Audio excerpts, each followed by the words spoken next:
সেদিন ছিল আমার প্রভুর বিশেষ দিন, মানে রথযাত্রা।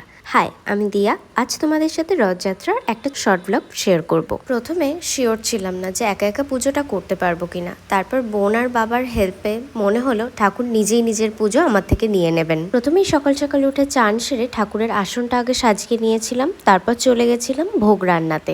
আলু ভাজা, বেগুন ভাজা আর সাথে কর্মাবাইয়ের খিচুড়ি করেছিলাম। আর এখানে আমি নতুন প্লেটে ঠাকুরের খাবারটা সাজিয়ে নিয়েছি। আর তারপরে সমস্ত কিছু গুছিয়ে ঠাকুরকে দিয়ে পুজোয় বসি। বাবার বোনকে ছাড়া এক সন্ধ্যার মধ্যে এত কিছু অ্যারেঞ্জ করা জাস্ট অসম্ভব ছিল। যাই হোক, পুজো হয়ে গেলে আমরা তিনজনও খেতে বসে যাই। আর তারপরে সন্ধ্যাবেলা আমাদের সোসাইটির খুঁটি পুজো ছিল, আর ছিল বাচ্চাদের রথ। প্রতি বছরই এই রথের র্যালিটা আমাদের ফ্ল্যাটের সামনে দিয়ে যায়, তো রথ টানা আর প্রভুর দর্শন সবটাই হয়ে যায়। কথায় বলে জগন্নাথের রথের টানে দুর্গা আসেন মর্তপানে, তাই জন্য প্রতি বছরই রথের দিন আমাদের দুর্গাপুজোর খুঁটি পুজো হয়। লাস্টলি একসাথে ডিনার ছিল। আর আজকের ব্লগটা এখানেই শেষ।